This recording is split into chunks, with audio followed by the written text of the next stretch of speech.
जय हिंद दोस्तों, मैं अंजन मजुमदार एमएस ट्रेडर के लिए वेस्ट बंगाल डिवीज़न से मैं काम करता हूँ।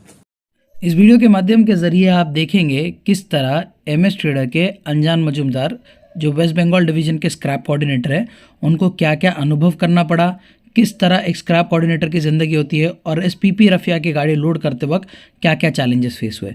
सबसे पहले अंजन मजुमदार को गाड़ी अरेंज करनी पड़ती है और गाड़ी अरेंज करने के लिए वो आसपास के जितने ट्रांसपोर्टेशंस थे उनमें उनने बात की और बात करने के बाद एक गाड़ी अरेंज कराई। बेहतर यही होगा कि आप रिटर्न गाड़ी या एम्प्टी गाड़ी अवेलेबल कराएं। रिटर्न और एम्प्टी गाड़ी अपने होम टाउन जाने के लिए कम से कम भाड़े में चली जाती है, पर वहीं पे अगर आप लोकल गाड़ी लेते हैं तो वो आपसे स्टैंडर्ड चार्ज लेगी। मिसाल के तौर पे 300 किलोमीटर की जो जर्नी होती है उसका भाड़ा अमूमन तौर पे 20,000 के करीब होता है, जो एक स्टैंडर्ड चार्ज होता है। पर वहीं पे एम्प्टी या रिटर्न गाड़ी होती है तो हो सकता है ये गाड़ी वाला 12,000 से 16,000 रुपये तक आपसे ले, तो आपके 2 पैसे की बचत, यानी कि व्यापारी के 2 पैसे की बचत।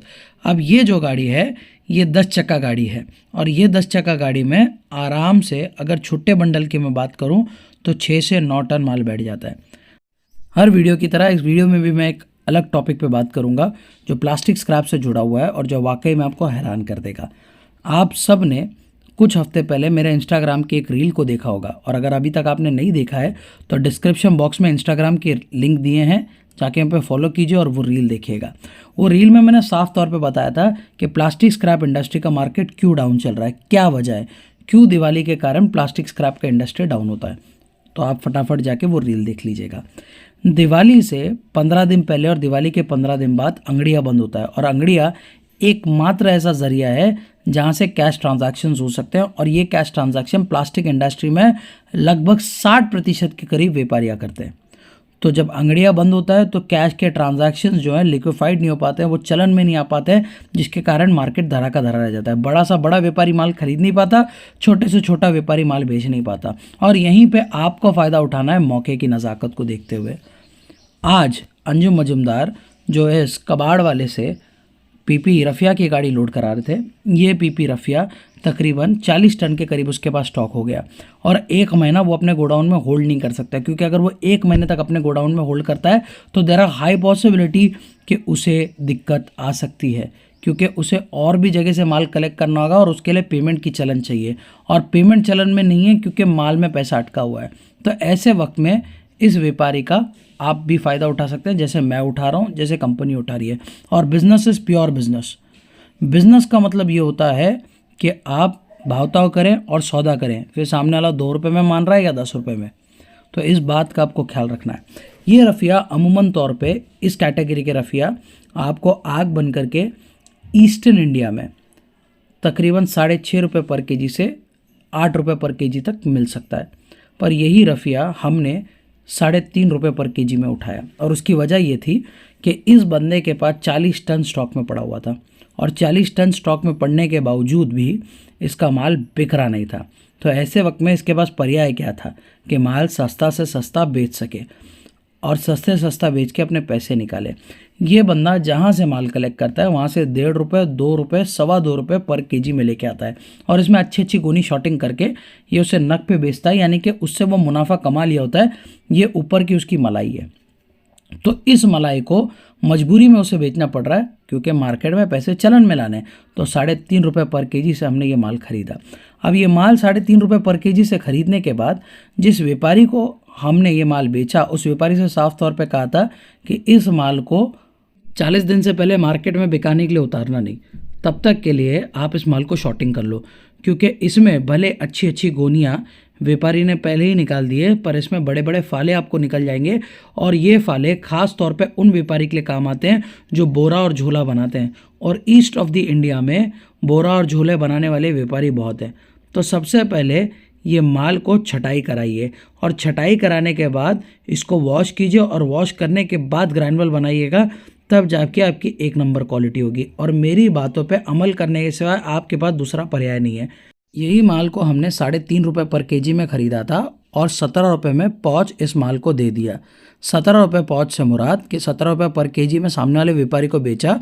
गाड़ी भाड़ा भी हमारा था, अन्य खर्चा भी हमारा था और उसमें जो प्रॉफिट निकलेगा वो भी हमारा ही था। तो इस तरह बिजनेस किया जाता है, व्यापार किया जाता है। याद रखिएगा, जब भी आपको इस तरह का मौका मिले कोशिश कीजिएगा आप माल सस्ते से सस्ता उठाएं, क्योंकि कोई भी व्यापारी जो धंधे में काम कर रहा है वो ये अच्छे से जानता है कि मैं कम प्रॉफिट रख के भी अगर माल बेचूंगा तो मेरे पास मार्केट में पैसे आएंगे, और पैसे आएंगे तो मेरा धंधा चलन में होगा। व्यापार का यह मतलब बिल्कुल नहीं कि किसी की मजबूरी का फ़ायदा उठाएं। अब व्यापार क्या होता है और मजबूरी का फ़ायदा उठाना क्या होता है, इसकी एक बेसिक सी आइडिया मैं आपको दे देता हूँ। मान लीजिए एक व्यक्ति है जिसका धंधा बहुत ज़्यादा लॉस में जा रहा है। अब उसके पास एक ही ऑप्शन बचता है कि भैया जितनी भी मशीनरीज और माल पड़े इनको बेच के मैं जितने से जितना पैसा निकाल सकूँ उतना बेहतर है, ताकि मेरा लॉस कम से कम हो।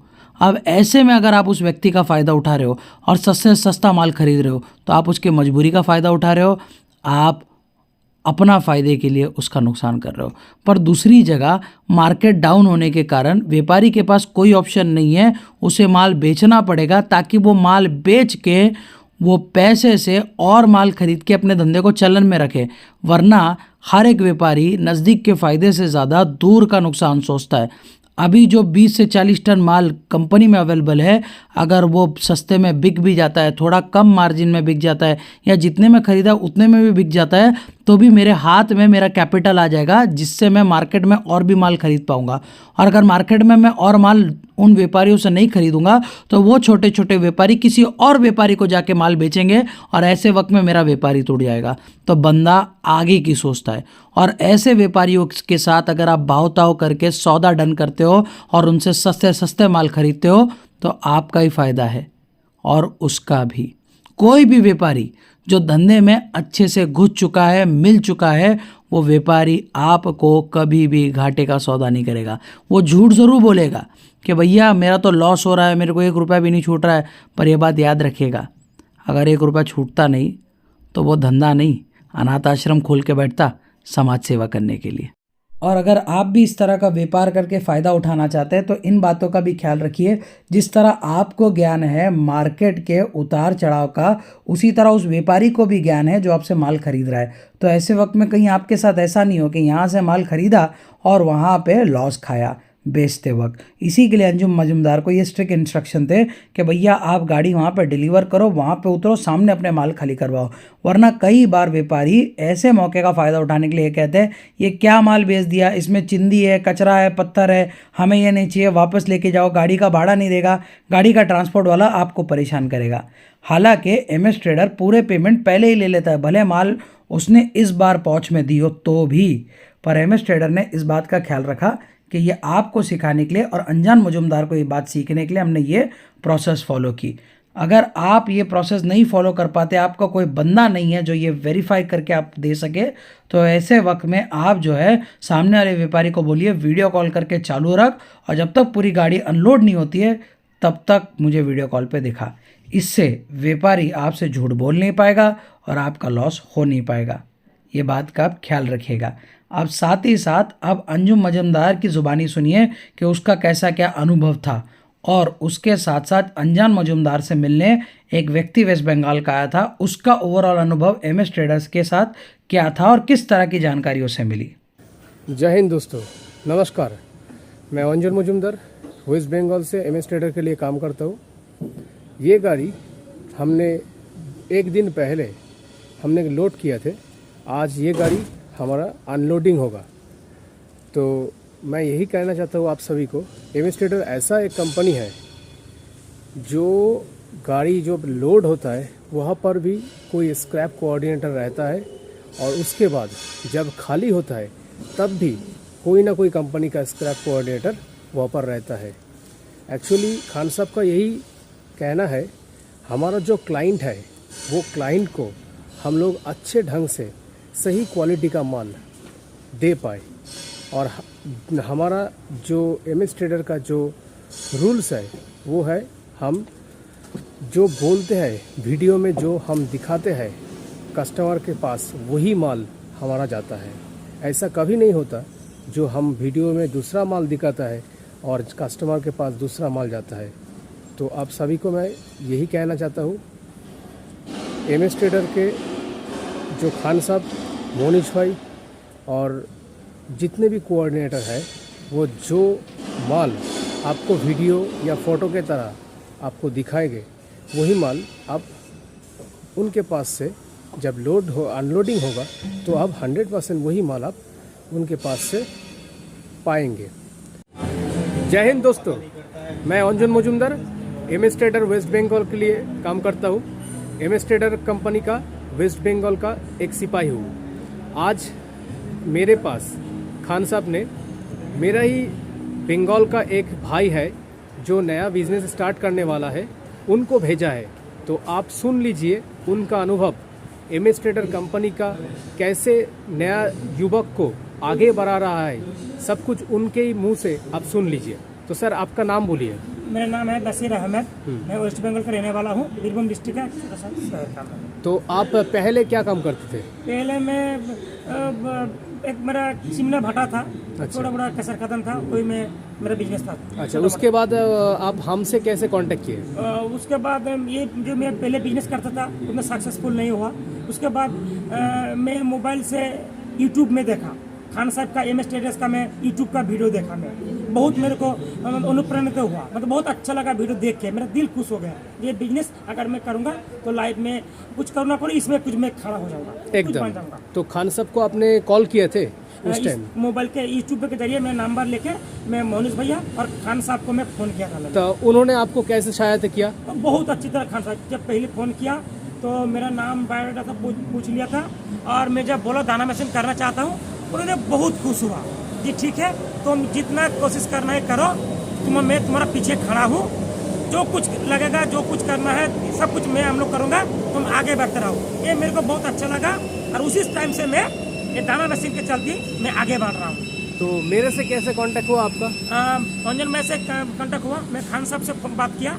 खान साहब मेरे को वहाँ से बोला, हमारा बंगाल में मेरा छोटा भाई जैसा है अंजन भैया, उससे मैं संपर्क में रहो, उससे संपर्क करके मेरे से करो। तो आज ये जो मीटिंग आपसे हुआ है, इसमें आपका जो भी डाउट था ये दाना का बिजनेस के लिए, मैं आपको जो दिया सब कुछ क्या आपने पूरा एकदम क्लियर? खान साहब आपको भेजा था, हम आज आप मेरे से टाइम दिया, बहुत शुक्रिया, मैं बहुत आपका आभारी हूँ। और आपने जो दाना मशीन का जो मेरे को समझाया, एकदम फर्स्ट क्लास 100% मैं समझ गया कैसे बिजनेस करना है, कैसे करना है, कहाँ से माल खरीदना है, कैसे माल खरीदना है, किन सुपरवाइजर मिस्त्री से क्या करना है, कैसे काम करवाना है, पूरा आपने एकदम पूरा समझा दिया, एकदम पानी की तरह। मेरा जो डाउट था मेरे से थोड़ा और भी था, अब पूरा मैं समझ गया एकदम। दोस्तों, मेरा पैर फ्रैक्चर होने के कारण मैं मुसलसल वीडियोस अपलोड नहीं कर पा रहा हूं, तो इसके लिए मैं क्षमा प्रार्थी हूं। और आप सबसे गुजारिश करूंगा कि पेशेंस से चैनल से बने रहें। आपको अनकरीब ही, जैसे मैं रिकवर हो जाता हूं, मेरे लिए दुआ करें। अनकरीब ही आपको वीडियो चैनल पे मुसलसल दिखने मिलेंगे। अब इस वीडियो के माध्यम के ज़रिए मैं आपसे ये कहना चाहूँगा कि देखिए, आपको बिज़नेस सिखा रहे हैं अल्लाह की रज़ा के लिए, आपको जानकारी मिल रही है, हमारी मेहनत पसंद आ रही है, तो वीडियो लाइक कीजिए। अगर आपको अपने फीडबैक, एप्रिसिएशन, क्रिटिसिज्म, यानी कि मोटा मोटी बोलूँ तो आप तारीफ़ करना चाहते हैं या गाली देना चाहते हैं, कमेंट बॉक्स आपके लिए खुला रखा है, आप वहाँ पे जाके लिखें। हम अल्लाह की रज़ा के लिए लगभग हर कमेंट पढ़ते हैं। अब इतने भी बड़े नहीं हुए हैं, अल्लाह ने चाहा तो आप लोगों की दुआओं से बड़े हो जाएंगे। जब लाख लाख कमेंट्स आएंगे तब पढ़ना शायद मुश्किल होगा, पर अभी कुछ 100 के करीब कमेंट्स आते हैं तो हम वो पढ़ लेते हैं। तो भैया, लिखने की ज़हमत उठाएं और अपना प्यार और अपनी शिकायत हमारे साथ ज़रूर शेयर करें। और अगर अभी तक आपने हमारे चैनल को सब्सक्राइब नहीं किया है तो कर लीजिए। चैनल को सब्सक्राइब करने का फ़ायदा ये होता है कि जब जुड़ेगा भारत तभी तो बढ़ेगा भारत। आप भी फ़ख्र से कह सकते हैं ना कि ये जो एमएस ट्रेडर आपको बढ़ता हुआ दिख रहा है, ये मेरा परिवार है और मैं इस परिवार का सदस्य हूँ। और हमें भी खुशी होगी जब आप हमारे साथ जुड़ेंगे, तो सब्सक्राइब ज़रूर कीजिएगा। अब काम की बात यह है कि भैया, डिस्क्रिप्शन बॉक्स में 7 व्हाट्सएप ग्रुप के लिंक्स दिए हैं, उनको जाके फटाफट ज्वाइन कर लीजिए। वहाँ पे लेटेस्ट प्लास्टिक स्क्रैप के अपडेट, खरीदने बेचने से रिलेटेड जानकारी भी मिलती रहती है, तो वहाँ पे आप जो है जुड़े रहिए। और इंस्टाग्राम पे फॉलो नहीं किया है तो पहले भी बोला है, अब भी बोलता हूँ, डिस्क्रिप्शन बॉक्स में लिंक दिया गया है, जाके फटाफट इंस्टाग्राम पे फॉलो कीजिएगा। तो भैया, मैं आपका भाई मोनिश इब्ने आज़म अभी के लिए आपसे इजाज़त चाहता हूँ। अस्सलाम वालेकुम, जय हिंद, जय महाराष्ट्र।